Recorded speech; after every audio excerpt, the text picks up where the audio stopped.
নমস্কার বন্ধুরা, কালজয়ীদের কথা ও কাহিনী চ্যানেলে আপনাদের সবাইকে স্বাগত জানাই। আজকের পর্বে আমাদের নিবেদন রবীন্দ্রনাথ ঠাকুরের লেখা ইঁদুরের ভোজ। ছেলেরা বললে, ভারী অন্যায়, আমরা নতুন পণ্ডিতের কাছে কিছুতেই পড়ব না। নতুন পণ্ডিত মশাই যিনি আসছেন তার নাম কালীকুমার তর্কালঙ্কার। ছুটির পরে ছেলেরা রেলগাড়িতে যে যার বাড়ি থেকে ফিরে আসছে স্কুলে। ওদের মধ্যে একজন রসিক ছেলে কালো কুমড়োর বলিদান বলে একটা ছড়া বানিয়েছে, সেইটে সকলে মিলে চিৎকার করে আওড়াচ্ছে। এমন সময় আরখোলা স্টেশন থেকে গাড়িতে উঠলেন একজন বুড়ো ভদ্রলোক। সঙ্গে আছে তার কাঁথায় মোড়া বিছানা, ন্যাকড়া দিয়ে মুখ বন্ধ করা 2-3টে হাঁড়ি, একটা ট্রেনের ট্রাঙ্ক আর কিছু পুঁটুলি। একটা ষণ্ডাগোছের ছেলে, তাকে ডাকে সবাই বিচকুন বলে। সে চেঁচিয়ে উঠল, এখানে জায়গা হবে না বুদ্ধা, যাও দুসরা গাড়িতে।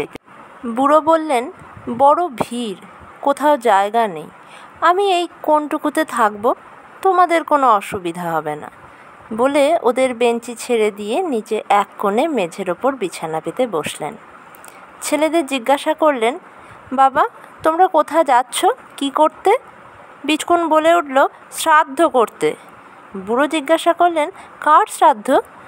উত্তরে শুনলেন, কালো কুমড়ো টাটকা লঙ্কার। ছেলেগুলো সব সুর করে চেঁচিয়ে উঠল, কালো কুমড়ো টাটকা লঙ্কা দেখিয়ে দেব লবডঙ্কা।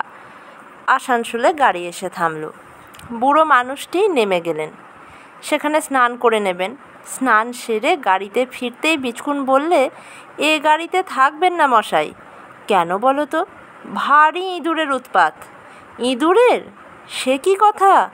দেখুন না আপনার ওই হাঁড়ির মধ্যে ঢুকে কি কাণ্ড করছিল।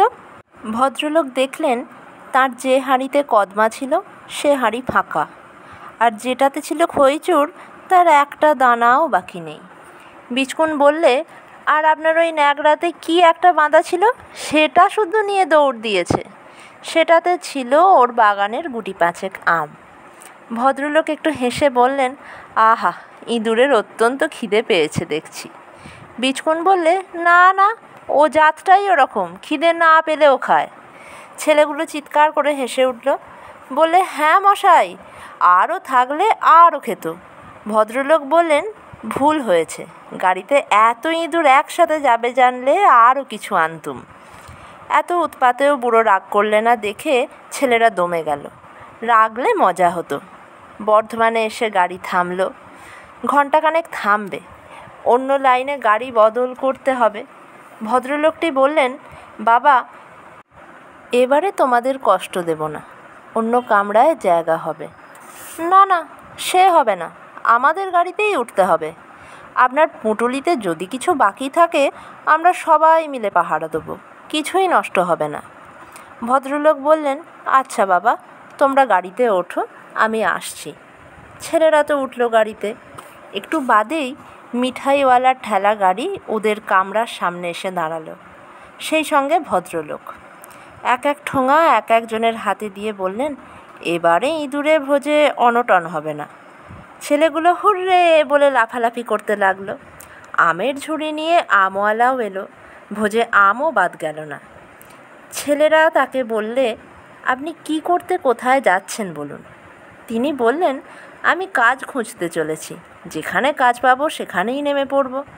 ওরা জিজ্ঞাসা করলে, কি কাজ আপনি করেন? তিনি বললেন, আমি টুলো পণ্ডিত, সংস্কৃত পড়াই। ওরা সবাই হাততালি দিয়ে উঠল।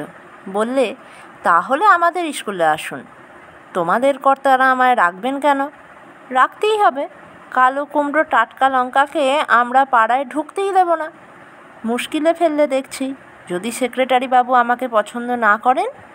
পছন্দ করতেই হবে, না করলে আমরা সবাই স্কুল ছেড়ে যাব। আচ্ছা বাবা, তোমরা আমাকে তবে নিয়ে চলো।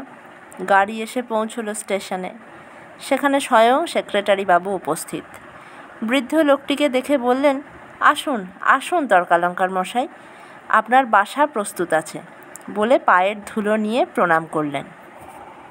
আজকের গল্প এখানেই সমাপ্ত হলো।